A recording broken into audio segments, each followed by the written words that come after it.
It is midwinter above the Arctic Circle. The sun has not risen for weeks. Across a frozen ridge in the Yukon, a low shadow moves against the snow, broad-pawed, hump-shouldered, relentless. The wolves have given up the chase. This creature has not. It is called the wolverine. Trappers in northern Canada know it as the skunk bear. Scientists call it gyulo the glutton. To the Innu of Labrador it is Cucuachu, a trickster spirit who shaped the world. Few animals on Earth carry so many names, and fewer still deserve them all. The wolverine is the largest land-dwelling member of the weasel family. A full-grown male weighs between 25 and 40 pounds. A large female rarely exceeds 30. Yet this modest frame, no larger than a medium dog, routinely drives bears from their kills and brings down prey 10 times its size. To understand the wolverine, one must understand its world. Its range stretches across the boreal forests and tundra of the northern hemisphere, from Scandinavia through Siberia, across Alaska, and into the Canadian north. It is a creature of cold, of snow, of long darkness. Where the ice retreats, the wolverine retreats with it. Its body is built for the punishing geometry of winter.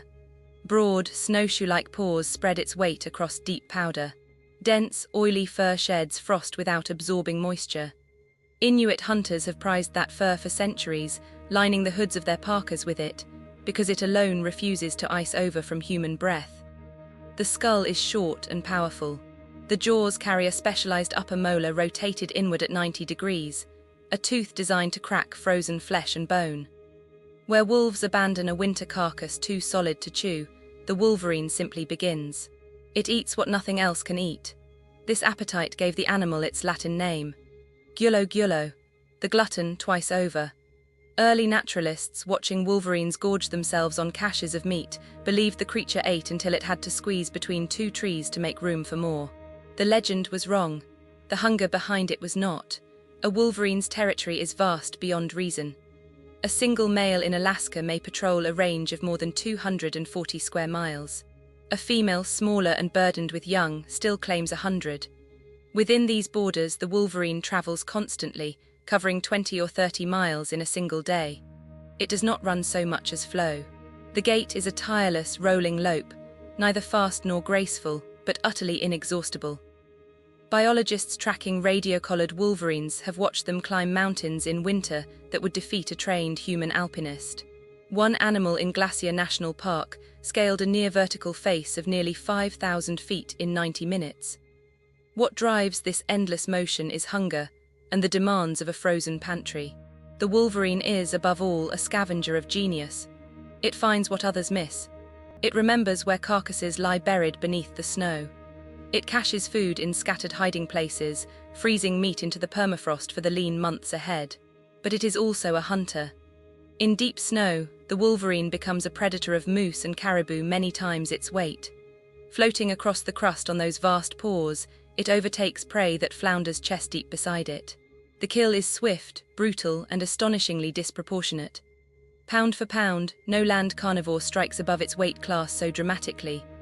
There are documented accounts, from trappers and biologists alike, of wolverines driving black bears off carcasses. There are records of them stealing kills from packs of wolves. The defense is not strength alone. It is ferocity, a willingness to fight without calculation, that convinces larger animals the meal is not worth the cost. And yet, for all its violence, the wolverine is a tender parent. In February, deep beneath the snow, the female digs a den in a drift or beneath the roots of a fallen tree. There, in absolute darkness, she gives birth to 1 to 3 kits, blind, white, and weighing only a few ounces. The den must hold. The snowpack must remain deep and stable until at least mid-May. The kits cannot survive exposure, and the mother cannot defend them in the open. This single requirement, persistent, late spring snow, has tied the wolverine's fate to the climate of the high north for tens of thousands of years. It is also, today, the species' greatest vulnerability. As Arctic and alpine snowpacks retreat earlier each spring, denning habitat collapses.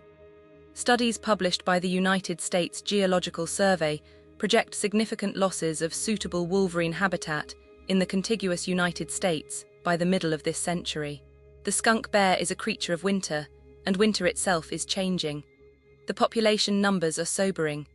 Fewer than 300 wolverines are believed to remain in the lower 48 states, scattered across Montana, Idaho, Wyoming, and Washington. Worldwide, perhaps a few tens of thousands persist across the circumpolar north. They have never been numerous. They cannot afford to lose much more. In 2023, after decades of legal battles, the United States Fish and Wildlife Service finally listed the North American wolverine as threatened under the Endangered Species Act. The decision came after multiple reversals, lawsuits, and scientific reviews. For an animal so rarely seen, the political fight over its survival has been remarkably loud. Yet the wolverine itself remains indifferent to such proceedings. It continues to move alone across mountain ridges and frozen rivers, marking its territory with a musk so pungent it gave the animal yet another nickname, the nasty cat, the skunk bear. It asks for nothing but space and snow. Researchers who have spent careers studying the species speak of it with a quiet awe. Doug Chadwick, who tracked wolverines for the Glacier Wolverine Project, called them the toughest animals he had ever met.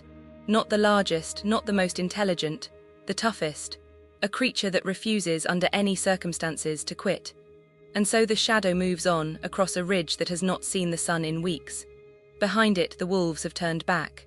Ahead, only cold, only distance, only the next frozen meal buried somewhere beneath the snow.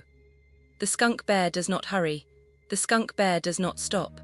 In the long darkness of the Arctic, it is, pound for pound, exactly what it needs to be.